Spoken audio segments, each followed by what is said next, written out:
Pokeballs are arguably tied with Pikachu for the most recognizable icon associated with the Pokemon franchise, and for good reason.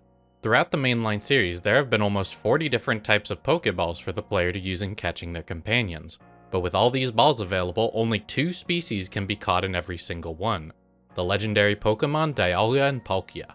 Knowing this, and given that Palkia was the first Pokemon I ever reached level 100 with, I set out to obtain a collection of Palkia containing every single Pokeball in the series. Also, if you like what I do here, you might want to subscribe to this channel, and maybe follow me over on Twitch where I often stream the games that I turn into videos. Having played my fair share of Pokemon beforehand, I've already caught a handful of Palkia to start us off. When I built my living decks back in 2018-2019, I used a Dusk Ball to catch Palkia at Spear Pillar in Pokemon Platinum. Also in 2019, I caught some Palkia during raids in Pokemon Go, which uses Premier Balls. When I did my first playthrough of Legends Arceus in 2022, I used a Leaden Ball to catch Palkia at the Temple of Sinnoh. And similarly, I used a Master Ball to catch Palkia in my first playthrough of Shining Pearl. Finally, those of you who have watched my legendary Pokemon-only hardcore Nuzlocke know that I caught Palkia by using the Pokemon Dream Radar, which transfers its Pokemon over in Dream Balls. With those 5 out of the way already, we'll start our journey in Pokemon Pearl. Having completed pretty much every game where Palkia spawns already, we can go through the series and pick up the ones I've skipped. Normally, you catch Palkia at the climax of the story after defeating Cyrus, but in Diamond and Pearl, if the player defeated Dialga or Palkia, they will respawn at Spear Pillar after defeating the Elite Four. I decided to catch this one in a Heal Ball to both match the color and to use a Pokeball that was introduced in Generation 4. Speaking of this generation, Pearl and Platinum aren't the only games where Palkia is available. If the player brings an Event Arceus to the Ruins of Alph Research Center in Heart Gold or Soul Silver, a cutscene will trigger that takes us to the Sinjoh Ruins. Here, Cynthia will show us the Mystery Stage and ask us to pick one of the 3 legendary dragons. After picking Palkia, we see Arceus and the Unknown come together in one of the strangest cutscenes in Pokemon, where the power of a stock image slideshow condenses down into a Palkia egg, which then immediately hatches into a level 1 Palkia and a Pokeball holding a Lustrous Orb. Despite going to the Toys R Us Arceus event back in 2009, I don't have them with me in Generation 4 anymore. We can circumvent this, however, with the DNS trick, which will allow us to connect to the Pokemon Classic network and receive Wi-Fi events as if they were still active. This requires a minimally secured Wi-Fi network to connect to, and in my experience only works on older devices that have fewer security measures. I personally use a TrendNet TEW731 router, but I've heard old phone hotspots also work. To do the DNS trick, we go to our Nintendo Wi-Fi connection settings from the main menu of Generation 4 and find the unsecured network.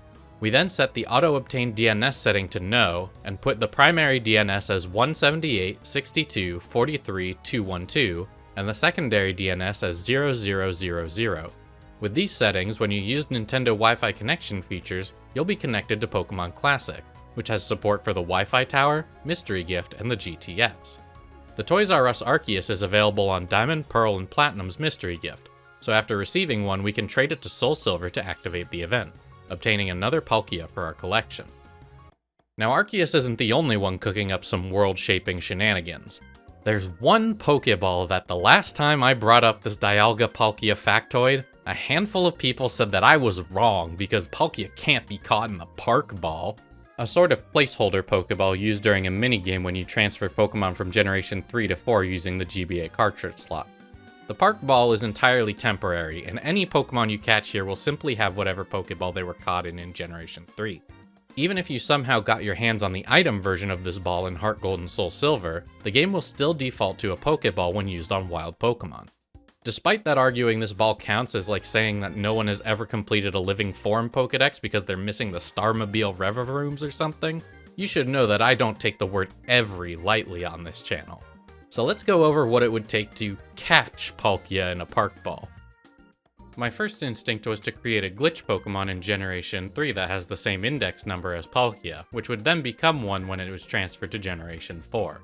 Using arbitrary code execution in Generation 3, we can easily create such a glitch Pokemon. Unfortunately for us, Generation 4 does have some validation to prevent glitch Pokemon from crossing over. My second plan was to use arbitrary script and arbitrary code execution in Diamond and Pearl to change an existing Palkia's Pokeball into a Park Ball. You may recall us using a similar exploit in my 104 Ribbon Steelix video, where biking in the void allowed us to perform scripts using our Pokétch. In the short 5 months since that video, the potential of this glitch has exploded thanks to the effort of researchers like RetireGlitch, who helped steer me through what you're about to see. Before, we had to use RNG manipulation to catch a very specific Drifloon to make this glitch possible, but in the intervening time a new method has been discovered that uses any Kakuna instead, making the glitch much more accessible. To perform the new version of the glitch, we need to enter the Hall of Fame and register the 28th and 29th entries with only Kakuna on specific dates, and then have Kakuna leading our party on the 30th entry. A level 6 Kakuna has no hope of defeating the Elite Four without some serious grinding, so I instead used a well-known Diamond and Pearl glitch called tweaking to enter the Hall of Fame by escaping the map inside the Poké Company building. As with the previous version of the exploit, we then need to use a Machamp, Noctowl with a Silk Scarf, and a Cacturn, bike through the void, set up a wrong warp to push us out of bounds in the Jubilife Pokemon Center, and bike a casual 5,000 steps or so to obtain the Pal Park Retire function on our menu. Reaching a specific point in the void, we swap around our 3 Pokemon and open the menu right after closing it and hopping on an invisible ledge. By having a specific pattern of dots in our Poketch's Dot Artist app, combined with a specific selection of highlighted dates in the Poketch Calendar app, using the Retire option here causes us to instantly warp out of the void and into the Pokemon League building. And while it might not appear like it at first, we now have access to some very powerful glitch tools. This method sets up a similar version of the glitch we used with Steelix, but has a few differences that make it more suitable to experimentation. This version is called NPC ASE, and will persist as long as we stay inside the League building, and will execute the Poketch's Dot Artist app as a script anytime we talk to any of the NPCs here in the building. More importantly, this version of the glitch still works after saving and quitting the game, which means if the game crashes from here, we won't have to do all of the setup again. With the glitch setup, we can give it a test run by executing the script that gives the player an egg. By using this script to Dot Artist Converter site, we can make a script that will hand us a Palkia egg when we interact with the NPCs. The NPCs won't actually have any dialogue, as anything they had to say has been entirely replaced with whatever we draw in our Dot Artist.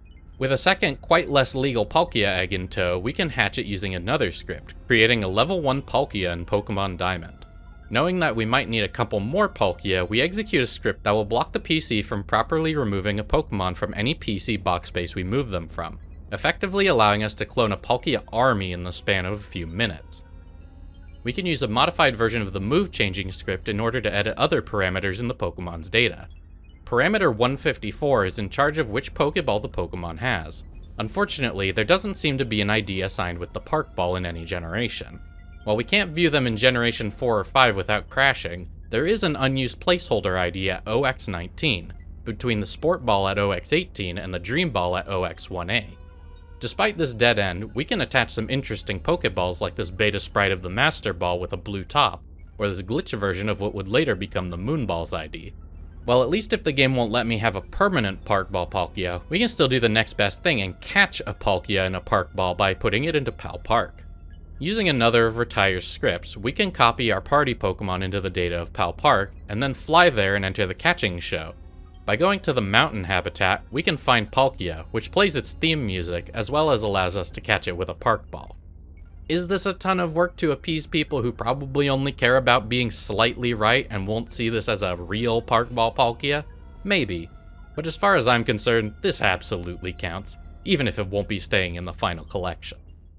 With that massive side quest out of the way, we can move on to Generation 5, where our next target is also found using the DNS trick. Pokemon Classic doesn't just end at Generation 4, and extends its features to the Unova games as well. Using Mystery Gift in these games, we can receive the Summer 2013 Shiny Palkia event, which is obtained in a Cherish Ball. The Cherish Ball is never meant to be used by the player, instead reserved for almost every event distribution since its introduction in Generation 4. Heading into Generation 6, Omega Ruby and Alpha Sapphire were the first games to begin the trend of including almost every legendary Pokemon in the post-game areas to make them accessible without transfers. Dialga and Palkia are found in Omega Ruby and Alpha Sapphire while soaring in the sky if the player has Mesprit, Azelf, and Uxie with them. Entering the rift above Dewford Town, since Generation 6 has no new Pokeballs, I decided to just throw what I had and see what stuck.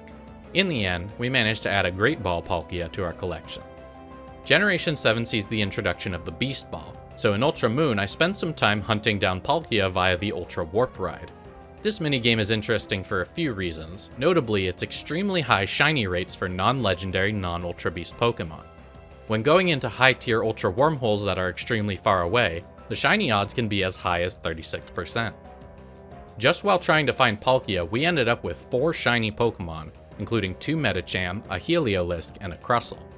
Finally, after finding the right wormhole, we can catch Palkia surprisingly easily given that the Beast Ball makes regular Pokemon 10 times harder to catch, bringing our collection to 8 total.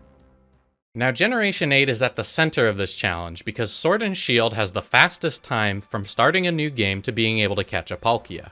After reaching the wild area and obtaining the Pokemon Box Link, the player can immediately ride back to Wedgehurst and board a train to the Crown Tundra, home of the Max Lair. This cave is the hub for participating in Dynamax Adventures, a side mode where you use rental Pokemon and fight through a series of Dynamax raids in order to reach the innermost chamber, occupied by a legendary Pokemon. After you defeat each Pokemon, you get the opportunity to catch them and replace one of your 4 team members. If any of your team faints 4 times or you catch the legendary Pokemon, the adventure is over and you can keep one of the Pokemon you caught. After you face a legendary here, you can write down its location and find it again, but importantly, only one of each legendary can be caught per save file. This means for each new Palkia, I must start a new save file, play up to the wild area, book it to the Crown Tundra, trade in the ball we'll be catching Palkia with, and finally join a Palkia adventure hosted by a second Switch that keeps the path saved. Simple, but a bit time consuming as each reset takes about 55 minutes to reach the wild area from a fresh save file. Despite this limitation, this is the best place to catch the majority of our Palkia collection. They're not only the fastest games, but Max Lair catches are guaranteed, meaning we only need one of each Pokeball each time. Galar also has the largest roster of Pokeballs available to use of any Pokemon game. This includes all of your standard viable Pokeballs that we haven't used yet, but also includes the rare Johto Apricorn Pokeballs, each of which can be obtained via Ball Guy at each gym stadium, except for the Fast Ball, which is a prize for completing the Rotom Rally 11 times. While these were also obtainable to use in Ultra Sun and Ultra Moon, we would have had to play the entire game before we can get an encounter with Palkia, extending each reset to multiple hours even if we get lucky with the wormholes. These rare Pokeballs can also be obtained from the Isle of Armor's Cramomatic at a 1% drop chance split across the 4 colors that we put in. Speaking of the Cramomatic, this doofy bird machine is also where we can find 2 extremely rare Pokeballs, the Safari Ball and the Sport Ball. Normally reserved for the Safari Zone in Gen 3, 4, and 8, as well as the Johto National Park's bug catching contest, the Cramomatic has a 1 in 1,000 chance to dispense one of these 2 balls each time you feed it any 4 Apricorns. The exact type of Apricorns you put in doesn't actually matter. Instead, you'll get a Safari Ball if you put 4 of the same color, and a Sport Ball otherwise. The best spot to farm Apricorns is found on Dynatree Hill over in the Crown Tundra.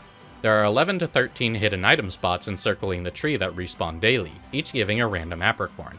By tossing a wishing piece into the nearby Max Raid Den to ensure it stays occupied, we can skip the day forward to respawn all the Apricorns by entering an online raid, setting the date, exiting the raid, and flying back to Dynatree Hill to refresh the area. This allows us to collect a couple hundred Apricorns in relatively short order, and after only a few hours of picking Apricorns and feeding them to the Cramomatic, we are rewarded with our Safari and Sport Ball.